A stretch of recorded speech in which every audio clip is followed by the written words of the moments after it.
छठ महापर्व सबसे कठिन व्रतों में से एक है।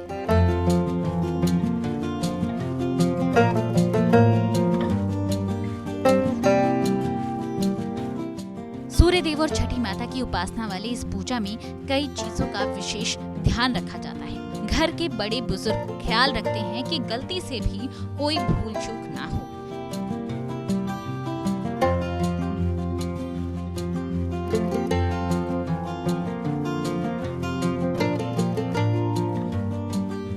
फिर भी कई बार हमारे मन में संशय रह जाते हैं, इसलिए हम आपको बताने जा रहे हैं छठ में अर्घ देते वक्त किन बातों का ध्यान रखना चाहिए ताकि सूर्य देव प्रसन्न हो और आप पर अपनी कृपा बनाए रखें।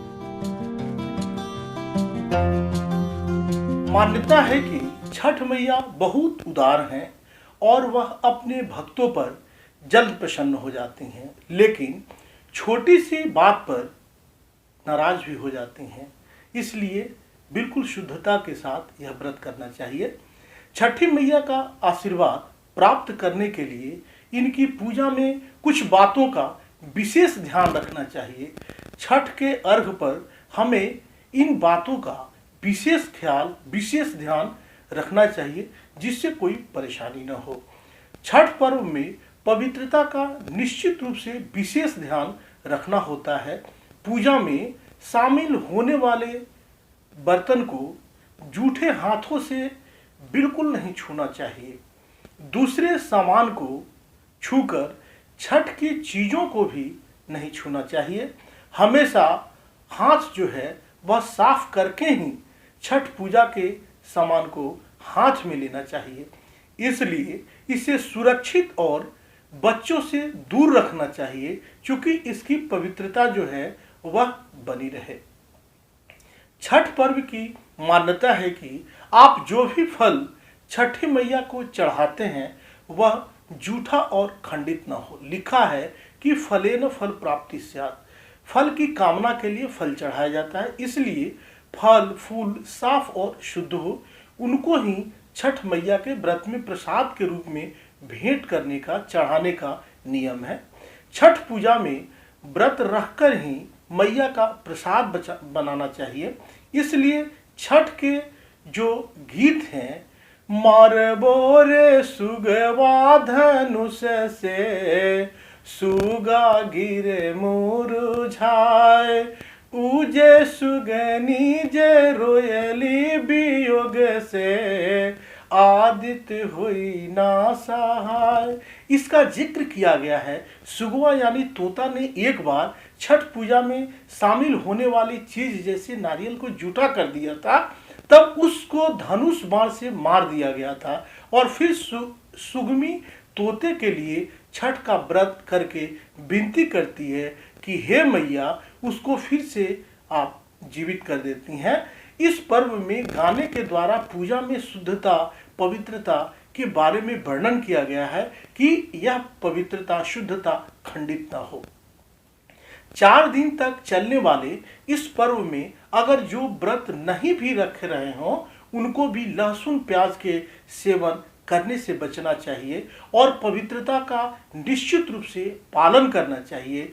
इस दौरान सात्विक भोजन करना चाहिए। अगर संभव हो तो इन 4 दिनों तक लहसुन प्याज को घर में भी बिल्कुल नहीं रखना चाहिए, क्योंकि इस दरमियान घर की भी तो पूरी साफ सफाई धुलाई होती है। छठ पूजा साधना का पर्व माना जाता है। छठ मैया की पूजा का नियम है कि जो व्रत कर रहे हो उनको बेड, गद्दा या पलंग पर बिल्कुल नहीं सोना चाहिए।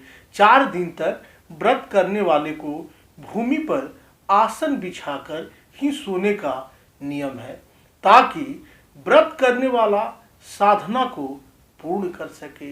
इसके कई सकारात्मक जो है वह फल देखने को मिलते हैं।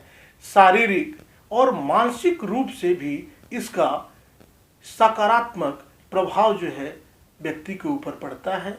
निश्चित रूप से इसकी शुद्धता रखनी चाहिए। छठ पूजा में प्रयोग किए जाने वाले डाला और बर्तन पहले से ही प्रयोग किए गए न हो, इसका ख्याल रखें। पूजा में शामिल होने वाली हर चीज नई होनी चाहिए। अगर आपके बर्तन धातु के बने हुए हैं, ध्यान दें, अगर धातु के बने हुए हैं तो उसको साफ करके प्रयोग में लाए जा सकते हैं, लेकिन डाला हमेशा नया ही लाना चाहिए, पुराना प्रयोग में नहीं लिया जाता है। अगर जो लोग इन चीजों को जुटाने में असमर्थ हो तो दूसरे संपन्न लोगों को उनका सहयोग और निश्चित रूप से यथासंभव उनका मदद करना चाहिए। छठ पूजा के नाम पर जो भी वस्तु घर में लाए उसका प्रयोग जो है इसके पर्व के समाप्त होने के बाद ही करें, उसको अलग रख दें ताकि कोई भी गंदे हाथों से छू न सके, उसको छू न ले। साथ ही यह भी ध्यान रखें कि छठ के प्रसाद को अपने मन से बनाएं। मान्यता है कि एक बार जिन चीजों को आप चढ़ाने लगते हैं उसे आपको प्रत्येक वर्ष हर एक साल आपको चढ़ाना होता है। छठ का त्योहार देवी देवताओं के साथ साथ प्रकृति व कृषि की उन्नति का प्रतीक है। यही एक पर्व है जहां अस्ताचल सूर्य की पूजा की जाती है, इनकी आराधना की जाती है और प्रसाद में आटे व गुड़ से बने ठेकुआ के अलावा केले, कच्ची हल्दी, गन्ना, शकरकंद, नींबू, कोहड़ा, अदरक चढ़ाए जाते हैं जो कि कृषि का प्रतीक है। इस पुनीत पर्व में बांस व मिट्टी से बने बर्तन का इस्तेमाल किया जाता है जो सामाजिक दृष्टिकोण से सहभागिता को दर्शाता है। यह निश्चित रूप से काफी पर्व जो है यह लाभदायक पर्व है। ग्रहों के राजा सूर्य को भगवान विष्णु का प्रत्यक्ष रूप माना जाता है। कार्तिक मास में भगवान विष्णु जल में निवास करते हैं। मान्यता है कि नदी या तालाब में कमर तक प्रवेश कर अर्घ्य देने से भगवान विष्णु और साक्षात प्रत्यक्ष देवता सूर्य दोनों की पूजा एक साथ हो जाती है। वहीं यह भी मान्यता है कि पवित्र नदियों में प्रवेश करने से पाप व कष्ट खत्म हो जाते हैं, इसलिए जल में अर्घ्य देने की हमारे यहाँ जो परंपरा है यह काफी पौराणिक है। नदी व तालाब में प्रवेश करने को लेकर एक और मान्यता यह भी है कि अर्घ्य देते समय जो जल नीचे गिरता है उस जल का छींटा भक्तों के पैरों पर न पड़े, इसलिए अर्घ्य देते वक्त पानी में उतरकर अर्घ्य दिया जाता है। इसका विशेष ध्यान रखना चाहिए। आप लोग इसकी पवित्रता, अखंडता का ख्याल रखें, अच्छे से शुद्धता के साथ यह व्रत मनाएं।